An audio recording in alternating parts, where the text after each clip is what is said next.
Hello, everybody. Welcome back to Next Generation Sports Talk. I'm your host, Roman Bostic, and today we are going to be summarizing the playoffs. Tomorrow is Super Bowl Sunday, or today, depending on when you're watching this.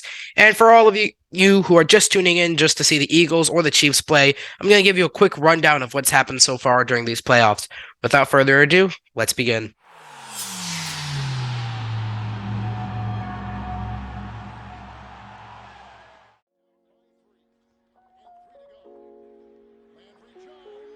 We're going to start off with the AFC wildcard matches, and we have the 7-seed Dolphins taking on the 2-seed Bills.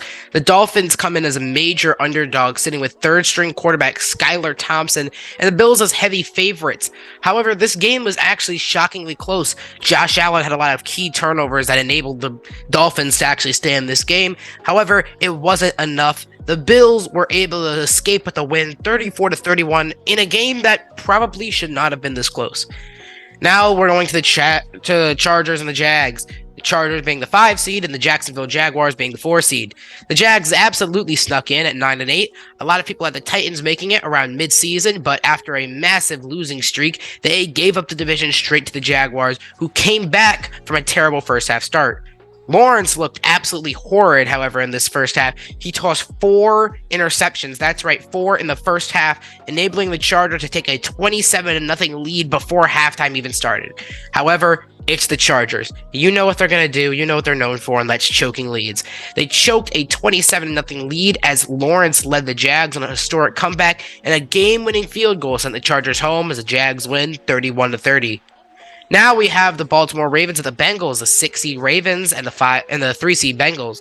So the Ravens, stuck without Lamar Jackson, would be on an uphill battle, but they do have his clone, Tyler Huntley, there to help them win this game. It was a defensive struggle at the start.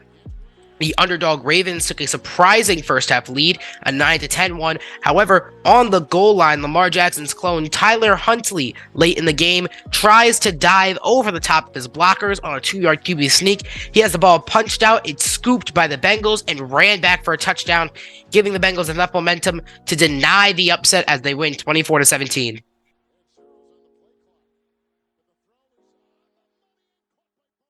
In the NFC wildcard, the Seahawks and 49ers, the Seahawks being the 7 seed, Niners being the 2 seed, well, let's just say the Seahawks are very much outmatched. The Niners are a huge favorite despite having a third-string rookie starting. You might know him, Brock Purdy, Mr. Irrelevant. But the Hawks had kept it close at half. They were actually keeping good pace with the 49ers, stopping their defense and playing some great defense of their own. However, after some crucial Geno Smith sacks, the 49ers took all the momentum in their favor and they ran away with this game, winning 41-23 in a second half blowout. Next, we have the 6-seed the 6-seed Giants and the 3-seed Vikings. The Giants were massive underdogs, a team that not a lot of people actually had making the playoffs at the start of this season, and certainly not during the season. They did not start as well as a lot of people expected them to. However, the Vikings were still massive favorites despite being 13-4 with a negative point differential, considered one of the worst 13-4 teams of all time. It was actually a very close game, and Daniel Jones had a career night, showing why he should be extended this offseason. Barkley on the defense showed up, but the reason that this game will be remembered is because Kirk Cousins, with the game on the line, throws a terrible check down to TJ Hockenson, who is tackled short of the lines again, as the Giants win that one 31-24.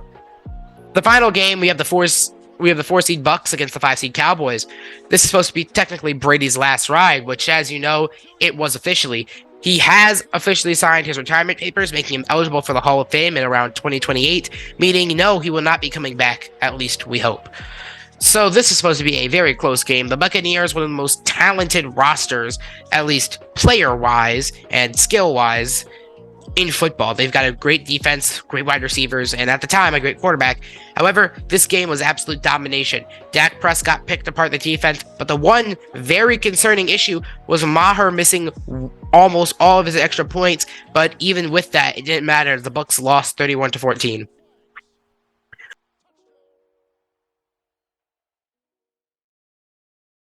Moving into the AFC divisional round, the Bengals at the Bills. This is a hyped up game with the Bengals being major underdogs. A lot of people had the Bills actually winning this game and going on to play the Chiefs, which if they played the Chiefs, they would be playing in Atlanta due to the unfortunate Damar Hamlin situation, which messed with the playoff seeding. The Bengals came out hot and took an early 14-point lead, And the Bills had their flaws from the Dolphins game exposed. The Bills never once took the lead. Eli Apple talked the most trash of his life on Twitter, which I'm sure will not backfire on him as the Bengals take a 27-10 win. The Chiefs at the Jags. As we know, the Jags are huge underdogs, but this game is actually surprisingly close, mainly due to a Mahomes injury late in the first half. As Mahomes was trying to roll out the pocket, he sacked and gets his ankle rolled up on, enabling him to go out, but Chad Henne goes back and leads a 98-yard touchdown drive, where Mahomes then comes back after halftime despite his injury, and the Jags are unable to finish the upset. Chiefs win that one 27-20.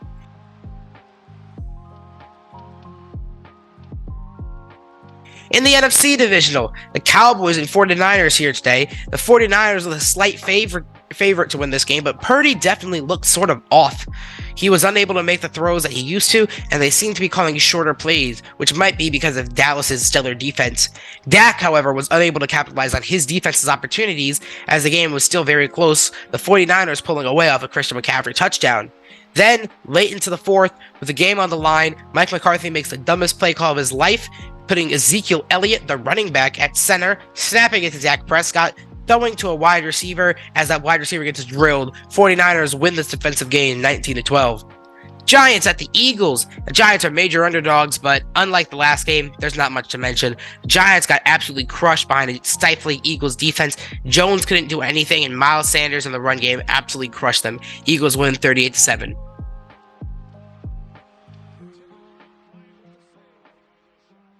In the AFC Championship, this is a highly anticipated matchup between the Bengals and the Chiefs. The Bengals talking a lot of trash, including the Cincinnati mayor asking Patrick Mahomes to take a paternity test to see if Joe Burrow is his father, and renaming the stadium for the Chiefs, Arrowhead, to Burrowhead. This was an insanely close game, but the reason why the Bengals weren't able to pull this one out is because of Joe Burrow's costly turnovers and a lot of ref ball. There are a lot of controversial missed calls, including a holding call on Trey Hendrickson, in which he is choked out by a Chiefs offensive lineman, which also led to an unnecessary roughness call, which gave the Chiefs the game-winning first down. The Chiefs did win this one, 27-20, but not without a little bit of controversy.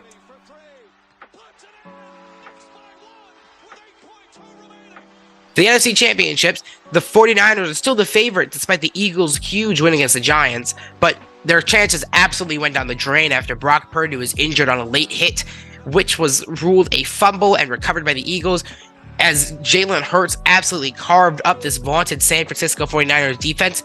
Quarterbacks kept getting injured for San Francisco, not only their backup, but Purdy also hurt again, to the point where they considered throwing in Christian McCaffrey, the emergency quarterback, in a championship playoff game.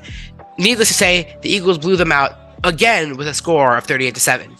For the Super Bowl, the Eagles will play the Chiefs in Arizona. While the Chiefs have better quarterback and tight end, the difference in offensive line is marginal.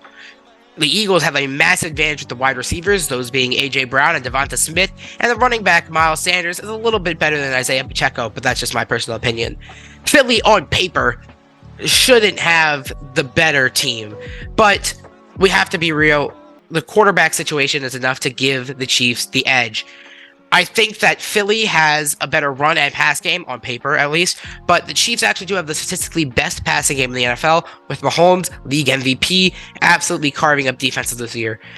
With the defenses, speaking of those, both have formidable defensive lines. The Eagles have better defensive backs. The Chiefs have better linebackers, and the Chiefs have better coaching, in my opinion. My final prediction is this will be an oddly defensive game, with the Eagles taking out the win 21-17. But that's it for my playoff summary and my Super Bowl predictions. My name has been Roman Bostic, and you've been watching Next Generation Sports Talk. Until next time.